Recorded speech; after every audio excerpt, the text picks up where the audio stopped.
भारत में कोरोना की जंग अब अदालतों के दरवाजे पर है। सरकारों की इच्छा शक्ति खत्म हुई, मरीजों की संख्या में बेतहाशा बढ़ोतरी हुई, यानी व्यवस्थापिका और कार्यपालिका कमजोर पड़ने लगी तो न्यायपालिका को आगे आना पड़ा।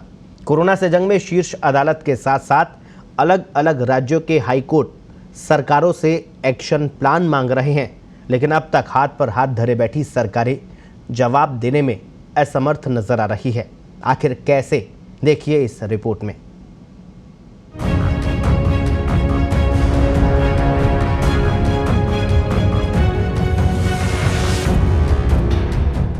कोरोना की दूसरी लहर देश भर में अपने चरम पर है। राज्यों के हालात भयावह होते जा रहे हैं। ऐसे में संसाधनों की कमी अब कोरोना से जंग को कमजोर करती जा रही है। इतना ही नहीं, महामारी के बीच केंद्र और राज्य सरकारों के बीच सियासत और तालमेल की कमी का हर्जाना जनता को भुगतना पड़ रहा है। हर दिन ऑक्सीजन की कमी और रेमडेसिविर इंजेक्शन नहीं मिलने से मरीज दम तोड़ रहे हैं। ऐसे में अब सुप्रीम कोर्ट जनता के लिए देवदूत बनकर सामने आया है। सरकारों की कार्यशैली से नाराज शीर्ष अदालत ने मंगलवार को महामारी को राष्ट्रीय संकट बताते हुए केंद्र सरकार से कोरोना से जंग का नेशनल प्लान मांगा है। अदालत ने साफ कहा कि ऐसी स्थितियों में मूक दर्शक बनकर नहीं रहा जा सकता। इसके साथ ही कोर्ट ने साफ किया कि कोरोना के प्रबंधन के लिए राष्ट्रीय नीति तैयार करने पर उसकी स्वतः संज्ञान सुनवाई का मतलब हाईकोर्ट के मुकदमों को दबाना नहीं है। Justice DY Chandrachud, justice L Nageswara Rao और जस्टिस S रविंद्र भट्ट की पीठ ने कहा कि हाईकोर्ट क्षेत्रीय सीमाओं के भीतर महामारी की स्थिति पर नजर रखने के लिए बेहतर स्थिति में है। सुनवाई की शुरुआत में ही सुप्रीम कोर्ट ने स्पष्ट कहा कि हमें लोगों की जिंदगियां बचाने की जरूरत है। जब भी हमें जरूरत महसूस होगी हम दखल देंगे। अदालत में सॉलिसिटर जनरल ने कहा कि कोरोना की पहली लहर 2019-20 में आई, लेकिन दूसरी लहर का किसी ने अंदाजा नहीं लगाया था। हमने इसको लेकर भी कई अहम कदम उठाए हैं। केंद्र सरकार राष्ट्रीय लेवल पर हालात को मॉनिटर कर रही है। खुद PM मोदी भी मीटिंग कर रहे हैं। सुप्रीम कोर्ट ने सुनवाई के दौरान कहा कि अभी उन्होंने केंद्र की ओर से दाखिल प्लान नहीं देखा है।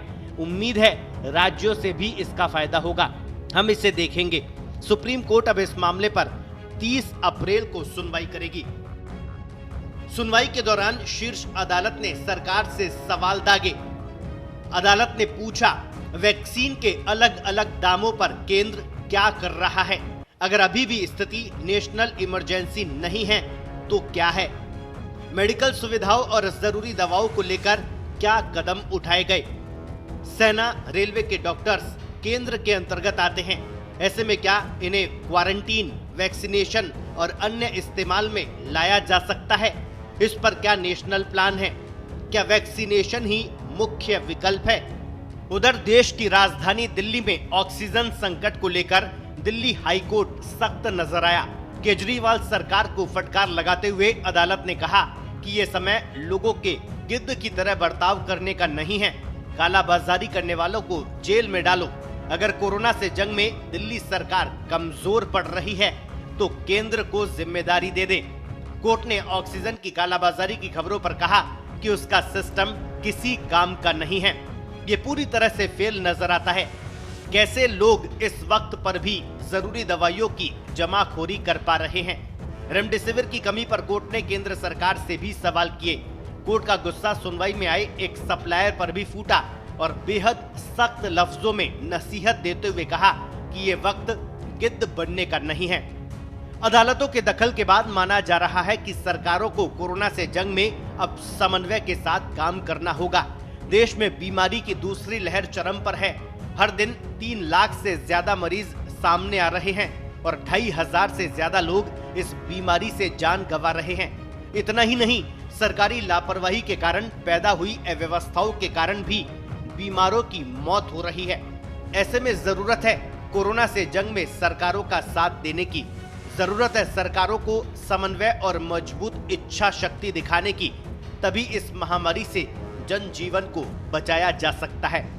ब्यूरो रिपोर्ट, पत्रिका टीवी।